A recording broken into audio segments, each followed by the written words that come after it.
And one thing I like to talk a lot about is understanding this trail hip and this trail knee working towards the golf ball are definitely going to add to that early extension. Is if I can get this trail knee kind of working towards my lead knee and more in a linear line, more in a lateral fashion, you can see that it's much easier for me to hold my posture as I do this.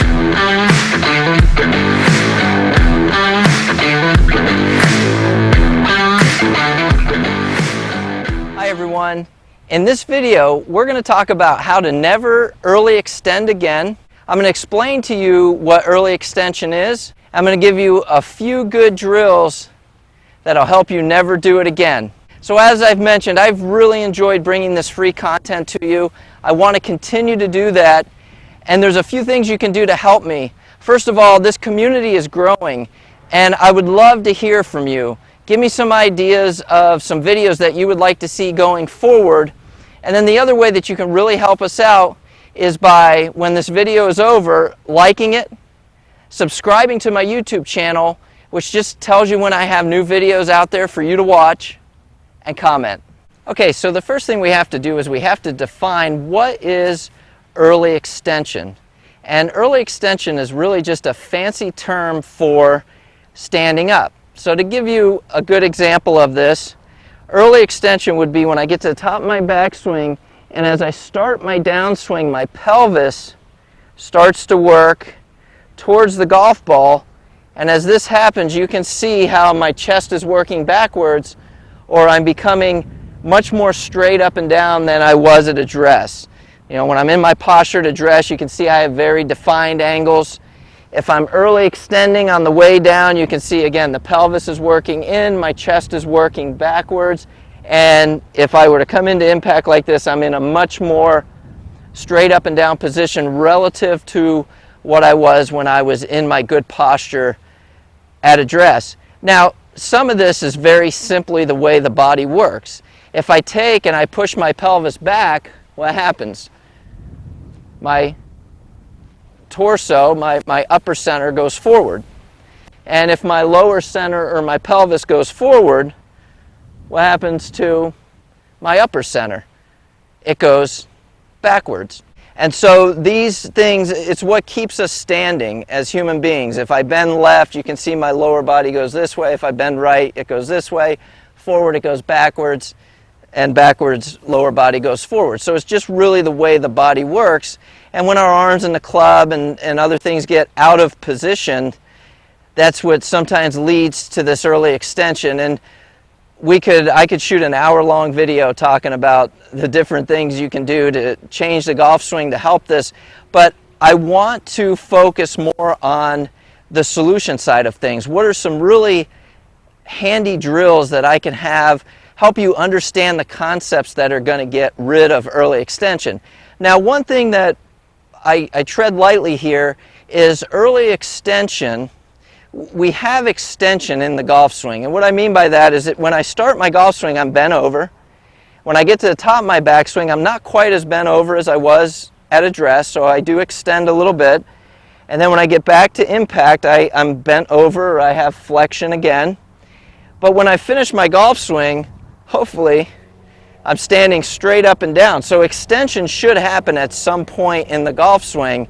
It's just when it happens too early, we see problems with direction, contact, and a whole host of other things.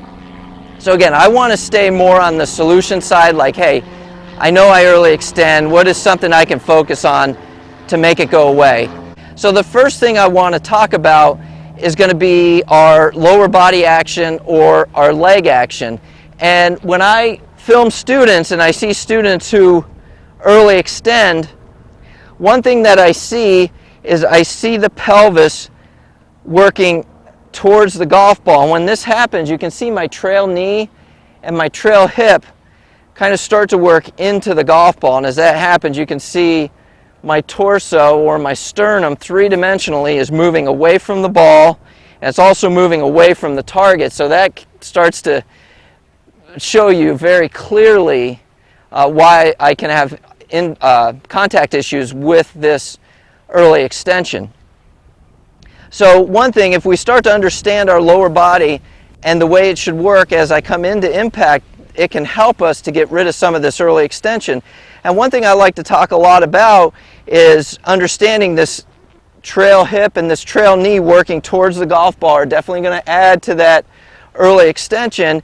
Is if I can get this trail knee kind of working towards my lead knee and more in a linear line, more in a lateral fashion, you can see that it's much easier for me to hold my posture as I do this, as opposed to if everything got working forward towards the golf ball, lead hip, lead knee, you're going to see the torso kind of back up. So that would be the first thing that I would do or I would feel.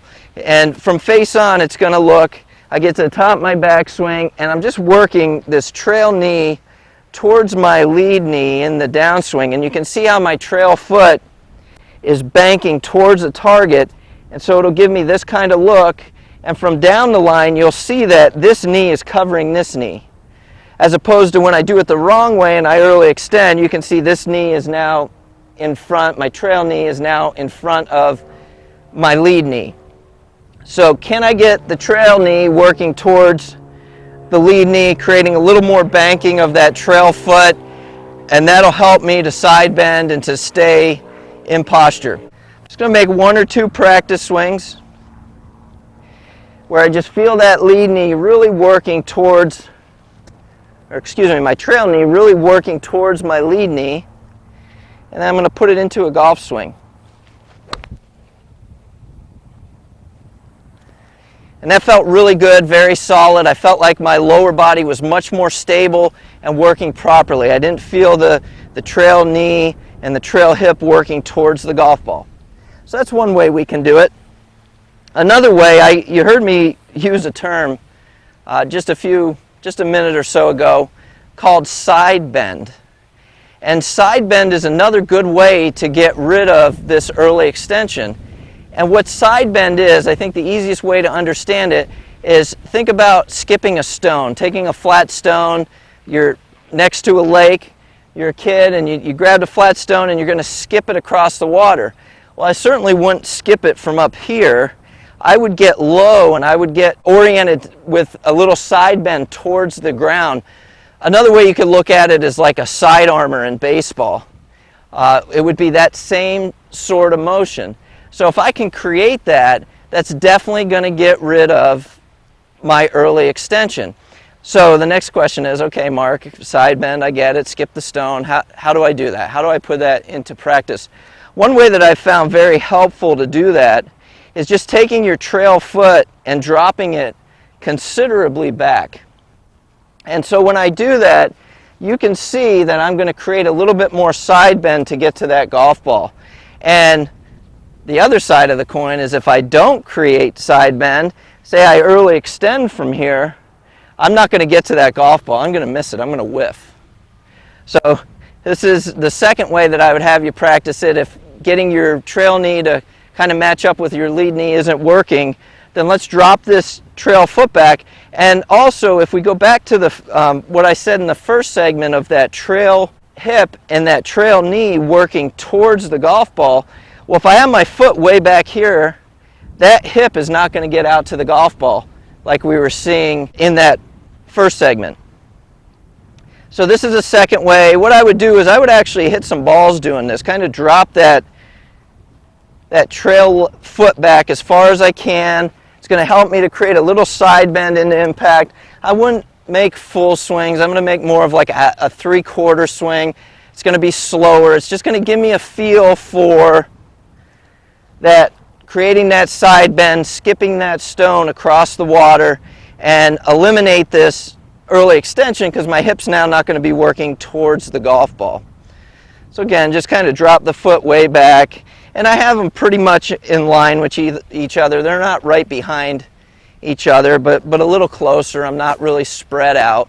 So just dropping that trail foot back, and as I said, I'm just going to hit like three-quarter here and just feel more of that side bend and more of that hip staying back.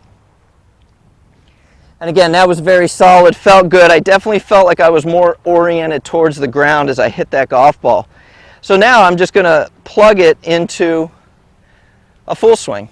You know, let's see if I can do this when I'm standing normal. Again, I might make a practice swing, you know, feeling that skipping of a stone. I'm actually getting lower. I'm not getting taller through impact. And I'm just going to give it one more swing here. All right, so it's getting better as I go along. So I must have a little bit early extension in my golf swing, because as we're talking about this and I'm walking you through it, contact is getting much more solid for me, which is certainly enjoyable when we play golf. All right, so I have one last way that I use with students that you can use, and I would kind of go in the progression that I gave you. You know, start by working on your leg action, keeping your knees more in line with each other, banking that trail foot. Then go into some, and if that doesn't work, you feel like you're still standing up, early extending, drop that trail foot back, make some side bends, some skipping the stone swings to get a good feel and appreciation for that. If you go through all that and you're like, man, I'm still standing up, you put it on camera, still early extending, that pelvis is working in, this would be the very last one that I would do. And what I'll do is, again, another complicated training aid, a tee. And what I'm going to do is I'm going to put it to the outside of the golf ball. So I play left-handed, so the other side of the golf ball. And when I hit this next shot, what I'm going to work on doing, and it's, you know, maybe an inch or inch and a half away from the golf ball to that side of it, is I'm going to work on the center of the club face hitting that tee. And if I can do that, what does it do? It keeps me more in flexion. It keeps me more bent over. When we know the problem is, hey, I like to kind of stand up and back up. So what's the opposite? What can I do to fix that? Is I need to stay lower and I need to stay more in flexion or more bent over. And that flexion word I keep throwing out there is just a fancy word for being bent over from the hips, just oriented towards the ground this way. All right, so here's the final drill. I'm going to hit one this way. I've got a tee just to the outside of the golf ball. And I always get the question, should I start with the club behind the ball or behind the tee? And I really don't care. I just want you to focus on the center of the club face, hitting that tee to the outside of the golf ball. And if you stand a little closer to it, you know, whatever you need to do to make that happen. So I'm going to kind of start in between, where the club's kind of in between the ball and that tee. And again, I'm going to make my focus hitting that tee. And as you can see, the tee came out of the ground, so I think I did a good job of hitting the tee. I definitely, again, felt like I was in more flexion through impact. I created a little more side bend, or that skipping the stone through impact, to help eliminate that early extension. So now you understand early extension, and you have some very solid drills to help you eliminate your early extension. Remember, the first one is working on your leg action, getting the trail knee to follow the lead knee, a little more banking of the trail foot. The next one is dropping your trail foot back to create a little bit more side bend through impact, which will help me stay lower, keep me from popping up or standing up, which we now know is early extension. And the final one is putting a tee to the outside of the golf ball, and my intention is the center of that club face, hitting that tee to keep more flexion, more forward bend through impact, and keep me from standing up or early extending. So I hope you've enjoyed this video. And I have two more playing here right now that I promise will continue to help you improve your game. And remember, please like, subscribe to my YouTube channel, and comment.